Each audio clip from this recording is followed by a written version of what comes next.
Hey, what's going on everyone? Greg here, and while I'm still in the midst of going over the brand new M1 Pro and M1 Max MacBook Pros, it's hard also not to be fixated on the future of Apple Silicon because these MacBook Pros are truly extraordinary. But there's one thing that's not necessarily great about these products, and that is the price. Starting at $2,000, these MacBooks are expensive, which is why I think a lot of you are interested in the next generation of Apple Silicon, which should bring a lot of the consumer level facing features into a brand new MacBook Air, complete with the Air's biggest design change yet, new colors, and of course, Apple's true next generation of Apple Silicon, the M2 chip. So for this video, I want to go over all of the new features we should be expecting for the new M2 MacBook Air, how much I expect it to cost, and a timeline of when Apple should release this laptop on their Apple Silicon roadmap. So if you want to know this information as it comes along, make sure you're subscribed to the channel, and for returning viewers, don't forget to hit the like button when you're done watching this video,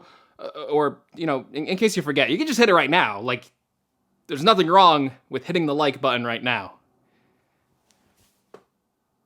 Okay, we're good. Okay, let's move on into the video. So when Apple released their first Apple Silicon Macs about 1 year ago, they did so kinda without even trying. Like, Apple literally took the existing Macs they were selling, like the MacBook Air and MacBook Pro and the body of a Mac Mini, and with basically little alteration, just put an M1 chip in it. Feature-wise, these laptops were identical to the Intel models they replaced, but the M1 chip was such a revolution in performance, thermals, and battery life that these computers wowed us for their performance per watt and per dollar. And to this day, even with the newest Apple Silicon Macs, I still think that that original M1 MacBook Air is the best laptop you can buy from a price and performance and just a value standpoint. But these Macs weren't designed around Apple Silicon. So while we do expect a brand new M2 chip and a performance boost to go along with it, I think the exciting thing about this next generation of Apple Silicon Macs is that this next MacBook Air will be designed from the ground up with the Apple Silicon architecture in mind, and we could see a laptop that more closely resembles the thin and light 12-inch MacBook. That's because the Air is rumored to be getting thinner, lighter, and smaller in this next redesign. According to rumors, it could be losing its iconic wedge shape, focusing more on a thinner overall body with the new rounded aesthetic we have just recently got on the M1 Pro MacBook Pros. The Air is also rumored to be borrowing other design traits from the recent MacBook Pros, including the same reduction in bezels, and yes, current rumors even say it will feature the same notch design. Now, unlike the 13-inch MacBook Pro design, which got a little bigger to feature a 14-inch display, the new MacBook Air is rumored to be getting even smaller while retaining a 13-inch display, basically making the laptop smaller by reducing the existing bezels around it. And basically this reduction in size will just come from having a smaller bezel where they can fit in that 13-inch display. Furthermore, just like the current Air, this rumored Air shouldn't have a fan, and the chip power, which we'll talk about later, will be much lower powered, not from performance power, just energy power than the M1 Pro and M1 Max chips. They'll require a lot less wattage to run. And reports earlier from John Prosser and others have said that this next M2 MacBook Air would also borrow from Apple's colorful design language of the recent M1 iMac and other products, and they should come in a wide range of fun, vibrant colors. This would really go with their current design aesthetic of the consumer level models and draw a direct comparison to that colorful iBook from the past. I think this is the right decision to go for on the consumer level MacBook Airs. Focus on making them smaller and lighter for ultra portability and without fans for quiet but still performant operation. And for the pros, they can focus on the bigger display sizes with increased weight for bigger batteries and better thermal designs. However, I am a little bit doubtful of some of these rumors because they're kind of conflicting in the design department. First of all, we have seen reported rumors and design leaks inspired by the M1 iMac, which would feature that colorful design with white bezels. However, we are also hearing rumors that the next MacBook Air would feature the same notch design as the MacBook Pros, and I don't think that Apple would go with a white bezel and a notch. I think it has to be one or the other. I say this because a white bezel with a white notch would probably be too much of a contrast against the black background of the display. For example, when you full screen an app on the new MacBook Pro with the notch kind of disappears because the software basically makes an artificial black bezel on the top to put the menu bar items in. If you were to do this on a MacBook with a white bezel design, the notch would just really, really stick out like a sore thumb. And I'm a fan of the notch design, so believe me when I say that. So personally, if I had to guess the MacBook Air design and what Apple would go with, it would either be a white bezel MacBook Air with no notch, or a MacBook Air with a black bezel and a notch. That's not inside knowledge, it's just analysis on what I think Apple would go on, judging on all their designs. There's like a reason why Apple eliminated the white fronts of the iPhone when they switched to the notch design.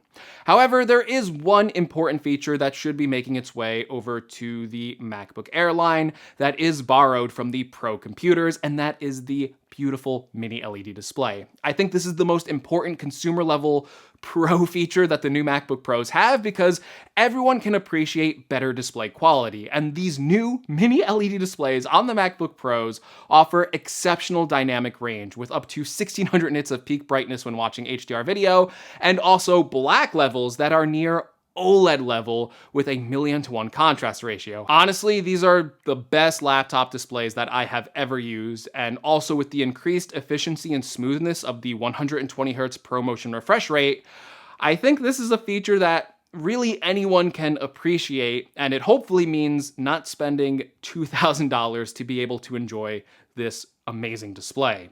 However, one feature that won't make its way to these consumer level Macs is the expanded array of ports that was brought back on the 14 and 16-inch MacBook Pro. That's not to say there won't be any new ports, because current rumors say the M2 MacBook Air will feature a MagSafe charging port for charging, and that's the only additional port that is rumored to be on this redesign. There's no rumors of a return of the HDMI port. Actually, MacBook Air never had an HDMI port, so there's nothing to return to, but there's also no rumors that it will get an SD card slot, which the older MacBook Airs did used to have. Furthermore, it will still have 2 Thunderbolt USB-C ports like the current MacBook model, and not 3 like we just got on the new MacBook Pros. Although I think some people will be upset that this Air didn't get the same expanded port selection as the new Pros, it does make sense given the direction Apple went with on their consumer level iMac. That just has 4 USB-C ports. However, I do think the return of a dedicated MagSafe charging port will be a good addition that will ensure that both USB-C ports are freed up on the machine for connecting an additional peripheral. All right, finally, what about the M2 chip itself? I mean, this is what separates the Macs right now. It's all about the Apple silicon, and the M2 chip will be a continuation of the M1, not a successor to the M1 Pro or M1 Max. So what that means right now is Mark Gurman, who correctly reported on the configurations of the M1 Pro and the M1 Max chips, is saying that the M2 will still feature the same 8-core design that is found on the current M1 chip, meaning we should see 4 high-performance cores and 4 energy-efficient cores. However, we should see an increase in clock speed on these chips, unlike the M1 Pro and Max chips. That would result in even higher single-core performance than the existing MacBook Pro. Because each of these cores is running faster and more efficiently, even though there may not be as many cores as the 10-core MacBook Pro, we should see still a nice bump up in multi-core performance as well. Possibly enough of a bump to go toe-to-toe with the recent binned models of the 8-core M1 Pro chip. Furthermore, we should see a bump in GPU performance as well. Gurman is saying that Apple will actually include a 9 and 10-core GPU option in the M2, kind of like we have on the current MacBook Air. The entry-level model has a 7-core GPU, and then the higher-end model has an 8-core GPU. Supposedly, this M2 chip will also overcome the limitation of the current M1 chip, and rumors say you will be able to hook up to 2 external displays, just like you can on the recent M1 Pro chip. Perhaps even better than the power increase is just how energy efficient these chips are compared to the M1 Pro and M1 Max, requiring smaller batteries and less wattage to keep these chips up on full speed, all while generating less heat, making them the perfect option to go in a thin and light design. As for pricing, we have heard rumors from Gurman in the past saying that this MacBook Air would be more expensive than the current model on the market, and that when Apple introduces this model, it could end up being more money. In fact, Gurman said in his report that Apple plans to continue selling the current M1 MacBook Air alongside this additional option. So they're going to keep the M1 MacBook Air available in the lineup at that $1,000 price point. And if I'm looking at Apple's lineup, I think perhaps the thing that makes the most sense to me is to get rid of the $1,300 version of the MacBook Pro and replace it with this version of the MacBook Air. Or perhaps Apple might even call this version just MacBook, like they kind of did with the 12-inch variant.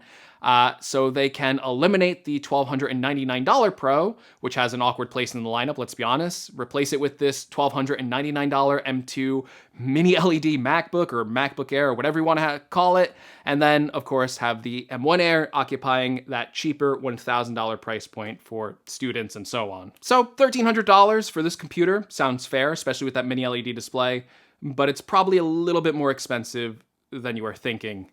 But as for when you can expect to get this MacBook Air, earlier rumors said the first half of 2022.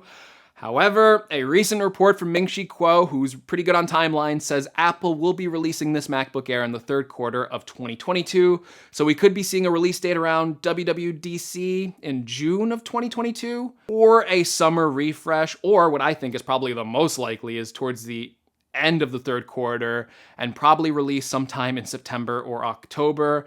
By that time, we should have completed the Apple Silicon transition for the iMac and Mac Pro with the M1 based architecture, making the release the perfect timing for the entry-level M2 chip, and then we can go through all of the Macs again and recycle them up to M2 Pro, M2 Max, and whatever they're going to call the higher-end chips that are for the Mac Pro. So yeah, we probably have to wait quite a bit of time before we actually see these new MacBook Airs. We actually know quite a bit about them, but hopefully we learn even more before their release date. And if you want to make sure you're up to date on all the latest news and analysis, make sure you're subscribed. If you like this video, be sure to give me a like. If you can't wait and you want to buy the current M1 Air or the M1 Pro MacBook Pro, well, consider helping the channel out by buying it through one of my links in the description below. And as always, thank you so much for watching, and I will see you all in the next video. Take care, everyone.